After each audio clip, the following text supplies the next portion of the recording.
Good morning guys. Welcome to daily current affairs class. आज 17 March है। 17 March के जितने भी इंपॉर्टेंट करंट अफेयर्स एग्जाम के पॉइंट ऑफ व्यू से बन सकते हैं वह सभी आज की क्लास में हम डिस्कस करेंगे।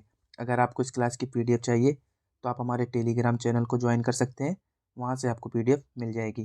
टेलीग्राम चैनल का लिंक डिस्क्रिप्शन में है। आइए शुरू करते हैं। आज का हमारा पहला क्वेश्चन है, राष्ट्रीय टीकाकरण दिवस कब मनाया जाता है? तो ये दिवस मनाया जाता है 16 मार्च को। ऑप्शन ए सही होगा। 2024 में इसकी थीम क्या है? Vaccine work for all. कुछ इंपॉर्टेंट डेट्स और हैं, इसे भी हम देखते हैं। तो 1 मार्च को हम शून्य भेदभाव दिवस और विश्व नागरिक सुरक्षा दिवस मनाते हैं। 3 मार्च को विश्व वन्य जीव दिवस, विश्व श्रवण दिवस मनाते हैं। 4 मार्च को राष्ट्रीय सुरक्षा दिवस, 6 मार्च को घाना स्वतंत्रता दिवस और 7 मार्च को जन औषधि दिवस मनाते हैं। 8 मार्च को अंतर्राष्ट्रीय महिला दिवस मनाते हैं। अगला क्वेश्चन देखते हैं। मार्च 2024 में फिलिस्तीन के अगले प्रधानमंत्री के रूप में किसे नियुक्त किया गया है? तो ये नियुक्त किया गया है मोहम्मद मुस्तफ़ा को। मोहम्मद मुस्तफ़ा फिलिस्तीन के नए प्रधानमंत्री बने हैं। 2024 में और भी देशों के प्रधानमंत्री और राष्ट्रपति बने हैं, तो वह मैं आपको रिवाइज करा देता हूँ। देखते हैं। पाकिस्तान के पीएम कौन बने हैं? शहबाज शरीफ। पाकिस्तान के राष्ट्रपति आसिफ अली जरदारी। इंडोनेशिया के प्रेसिडेंट प्रबोवो सुबियांतो। यमन के प्रधानमंत्री अहमद अवद बिन। अल सल्वाडोर के प्रेसिडेंट नयाब बुकेले। कजाकिस्तान के पीएम बने हैं उल्जास बेक्टोनोव। फिनलैंड के प्रेसिडेंट अलेक्जेंडर स्टब। कोमोरोस के प्रेसिडेंट अजाली असुमानी। ग्वाटेमाला के नए प्रेसिडेंट कौन बने हैं? बर्नार्डो एवेरोलो। ताइवान के प्रेसिडेंट लाइचिंग ते। फ्रांस के सबसे युवा और वह पहले समलैंगिक प्रधानमंत्री हैं ग्रेबियल एटल। चाड के पीएम बने हैं सुक्सेस मसरा। डेमोक्रेटिक रिपब्लिक ऑफ कॉन्गो के प्रेसिडेंट बने हैं फेलिक्स तसेसी केदी।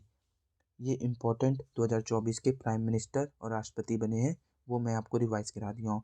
और भी मैं लास्ट क्लास में से रिवाइज कराते रहता हूँ ताकि आपको याद रहे। अगला क्वेश्चन देखते हैं। कौन सा भारतीय राज्य पर्यटकों के लिए भवन के निर्माण के लिए कश्मीर में जमीन खरीदने वाला पहला राज्य बन गया है? तो यह राज्य बना है महाराष्ट्र। महाराष्ट्र ने जम्मू कश्मीर के बड़गाम में एक पर्यटक सुविधा का निर्माण करने के लिए योजना बनाई है, जो केंद्र शासित प्रदेश में जमीन खरीदने वाला पहला राज्य बन गया है। महाराष्ट्र भवन श्रीनगर हवाई अड्डे के पास इचगाम में 2.5 एकड़ भूमि पर बनाया जाएगा, जो घाटी में पहला राज्य भवन होगा। जम्मू कश्मीर सरकार ने महाराष्ट्र को 8.16 करोड़ में भूमि हस्तांतरण को मंजूरी दी है। यह पहल पिछले साल जून में महाराष्ट्र के मुख्यमंत्री एकनाथ शिंदे के केंद्र शासित प्रदेश के दौरे के बाद शुरू की गई थी। और महाराष्ट्र के जो डिप्टी सीएम है अजीत पवार ने, उन्होंने बजट में इसकी घोषणा की थी कि राज्य जो है वह सरकार पर्यटकों और भक्तों की बेहतर सुविधाएं प्रदान करने के लिए श्रीनगर और अयोध्या में दो महाराष्ट्र भवन का निर्माण कर रही है। और इसके लिए उन्होंने बजट पेश किया है 77 करोड़ रुपए का। कितने का? 77 करोड़ रुपए का। अगला क्वेश्चन देखते हैं। वर्ष 2024 के लिए उत्कृष्ट महिला मीडिया पर्सन के लिए चमेली देवी जैन पुरस्कार से संयुक्त रूप से किसे सम्मानित किया गया है? तो ये दो लोगों को दिया गया है संयुक्त रूप से, ग्रीष्मा कुठार और रितिका चोपड़ा। ऑप्शन ए सही होगा। अगला क्वेश्चन देखते हैं। ग्रह संकट और जलवायु परिवर्तन पर उनके लेखन के लिए इरास्मस पुरस्कार का विजेता कौन बना है? तो ये बने हैं अमिताभ घोष। ऑप्शन डी सही होगा। भारतीय लेखक अमिताभ घोष को ग्रह संकट और जलवायु परिवर्तन पर उनके लेखन के लिए इस वर्ष के इरास्मस पुरस्कार से सम्मानित किया गया है। अगला क्वेश्चन देखते हैं। किस देश के विकेट कीपर बल्लेबाज मैथ्यू वेड ने प्रथम श्रेणी क्रिकेट से संन्यास की घोषणा की है? तो ये मैथ्यू वेड ऑस्ट्रेलिया देश के खिलाड़ी हैं जिन्होंने संन्यास की घोषणा की है। 2023 का वर्ल्ड कप ऑस्ट्रेलिया ने जीता था मेंस में, और वुमेन में भी ऑस्ट्रेलिया ने ही जीता था। अगला क्वेश्चन देखते हैं। भारत में लॉन्च की गई नई एयरलाइन का नाम क्या है, जिसे नागरिक उड्डयन मंत्री ज्योतिरादित्य सिंधिया ने हरी झंडी दिखाई है? तो इस एयरलाइन का नाम है फ्लाई 91। ऑप्शन ए सही होगा। भारत की नई एयरलाइन फ्लाई 91 ने दो ATR 72-600 विमानों के साथ परिचालन शुरू किया है। अगला क्वेश्चन देखते हैं।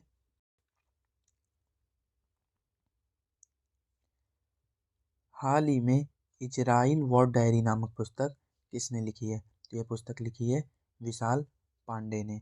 अब ध्यान से सुनिएगा, मैं आपको 2024 की 10 इम्पोर्टेंट बुक किसने लिखी है वो आपको रिवाइज कराता हूँ।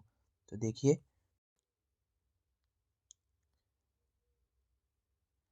संस्कृति के आयाम किसने लिखी है? मनोज मिश्रा ने। 4 स्टार्स ऑफ डेस्टिनी किसने लिखी है? मनोज मुकुंद नरवणे ने। Inspiration for graphics design from India Jaya Jaitley ने लिखी है। कन्वर्सेशन विद औरंगजेब चारू निवेदिता ने। Fertilising the future doctor Mansukh Mandaviya. Assam brave heart Lachit Barphukan Arup Kumar Dutta ने लिखी है। एक समंदर मेरे अंदर संजीव जोशी ने लिखी है। द कंस्पिरेसी लिखी है गोटबाया राजपक्षे ने। लक्ष्मी मुर्देश्वर पुरी ने लिखी है swallowing the sun. PS Sreedharan Pillai ने लिखी है बेसिक स्ट्रक्चर एंड रिपब्लिक। ये इंपॉर्टेंट बुक थी 10 जो मैंने आपको रिवाइज कराई है। लास्ट क्लास में मैंने आपको 10 इंपॉर्टेंट बुक रिवाइज कराई थी, तो आप ये याद रखिएगा। अगला क्वेश्चन देखते हैं।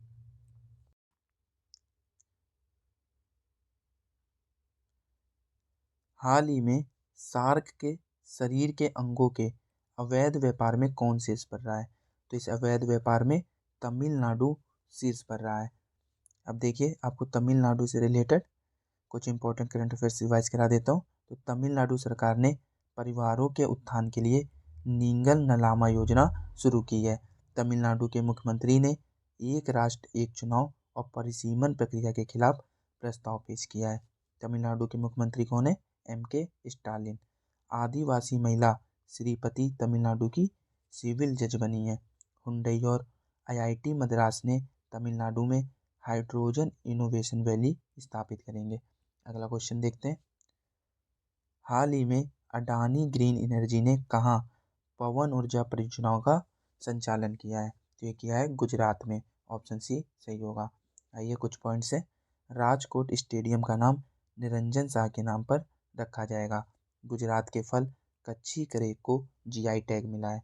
भारत का सबसे बड़ा थिएटर फेस्टिवल भारत का रंग महोत्सव कच्छ में शुरू हुआ है। दक्षिण कोरियाई कंपनी सिम्टेक गुजरात के सानंद में सेमी कंडक्टर संयंत्र स्थापित करेगी। अगला क्वेश्चन देखते हैं।